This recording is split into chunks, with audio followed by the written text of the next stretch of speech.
things that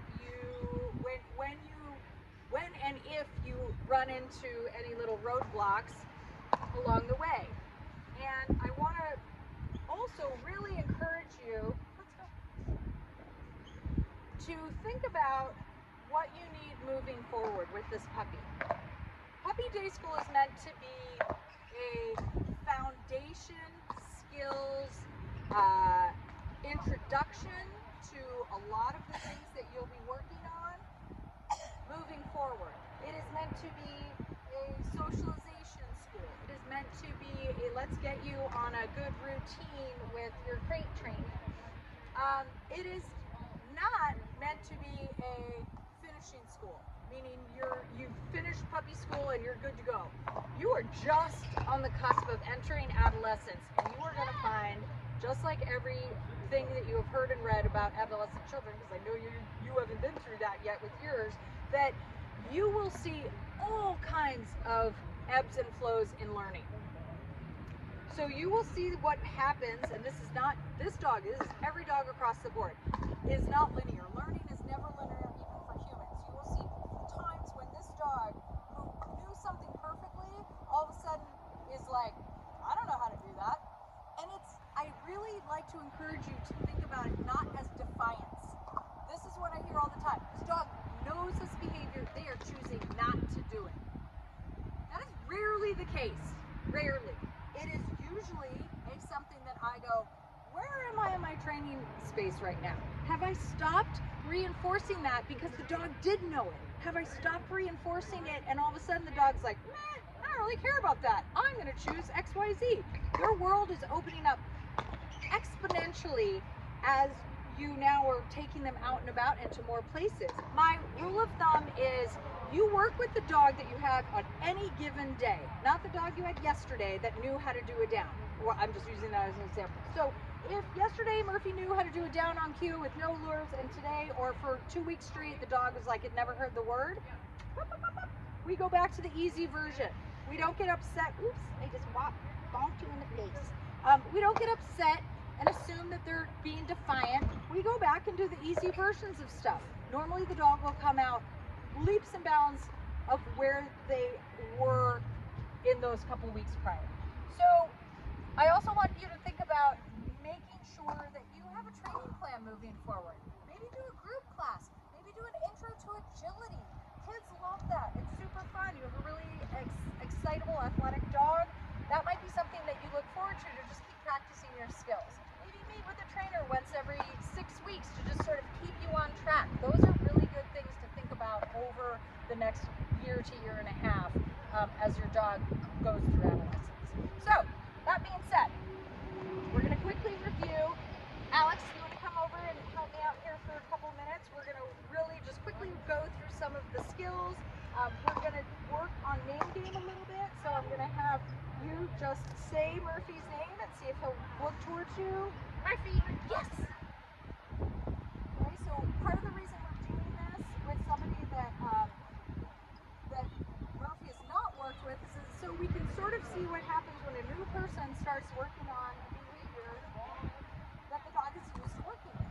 We call it transfer of value. We want to make sure that Murphy responds to other people the way he responds to me, because that is really instilled in what is going to happen. If I do this, Allie's going to respond this way. Now I need him to understand he needs to do the same thing for everybody else. And that means you got to practice, and a reward system has to be really good. So, hey, up, up, up.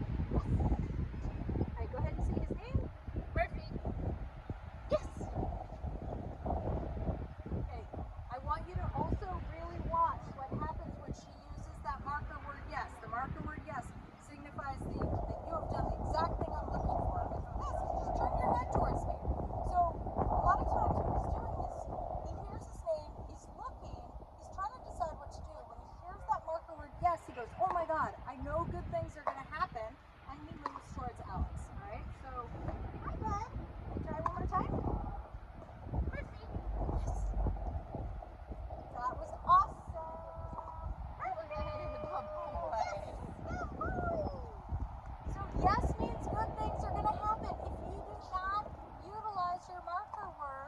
he's making choices, he's going to be like, I don't know if that's what she wants, and maybe he'll make another decision. So make sure you add that marker word. So right now we're going to morph that name game into our recall, which is come when called. So I'm going to have you back up just a little bit.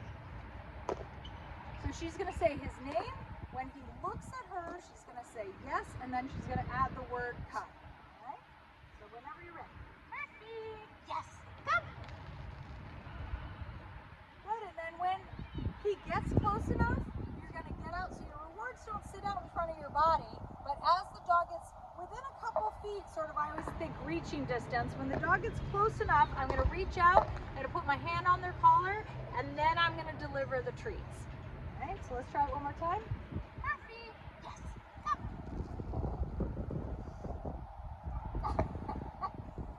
There's so much hair, it's hard to grab onto that little monkey. That little monkey. All right, what's another way to get our puppy closer to us? It's using hand targeting. So I'm going to go find that. Murphy, touch. Yes, good boy. Touch. Yes. Murphy, touch. Yes. So that can be another trick to get your dog closer to you. Touch. Let's say he stopped short. Maybe I can put my hand in here and have him come in and do a hand target. Touch. Oh. He's like, I don't know, man. Touch. He's not quite doing it. Yes, there we go. Good buddy. All right, let's do another recall. Murphy, yes. Come.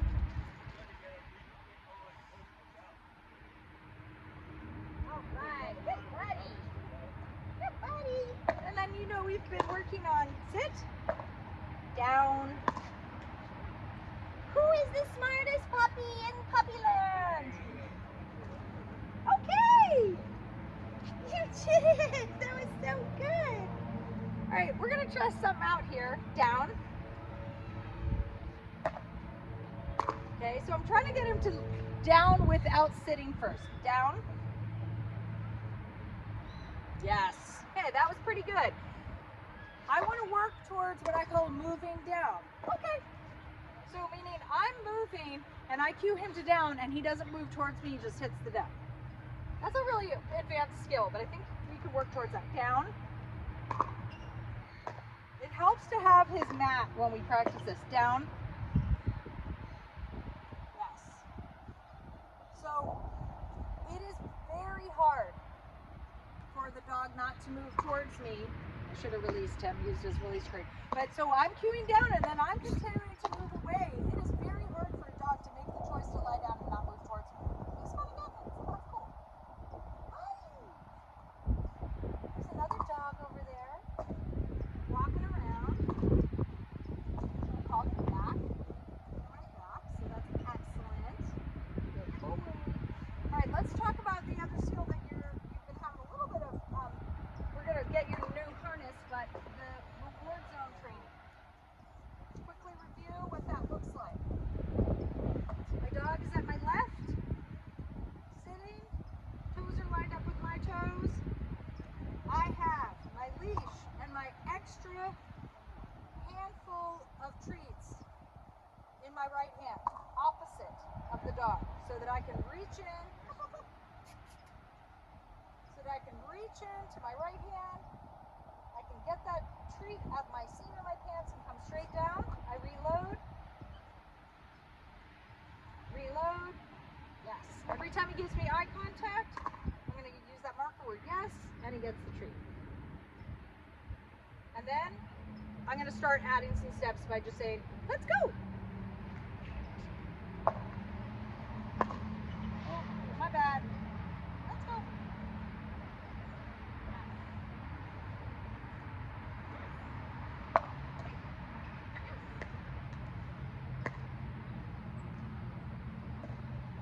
Yes.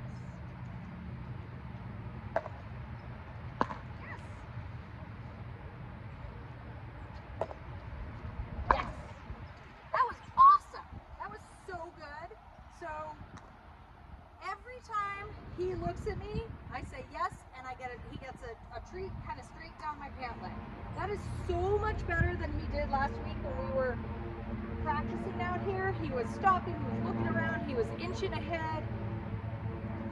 This takes a lot of work. I'm not gonna lie. This skill is something you have to break up into very small segments when you go out for a walk. You're doing so good, I'm so proud of you. I would never work on this for more than like 30 seconds at a time, and then it's just, okay, go sniff. And as long as the dog's not dragging me down the street, I'm cool. You're never gonna ask a puppy to retain that kind of reward zone for long periods of time. It is so hard for them. So they get to sniff around. Oh, go find that tree. Good job. But you can stop every couple minutes and practice, 20 to 30 seconds at a time. So that's kind of all my tips for our graduation review video.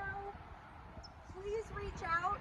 I'll be gone the next couple weeks, but please reach out if you're having any kind of problems that you want to review or questions. And I'm really happy you guys have been in the program, and we'll see you around the neighborhood.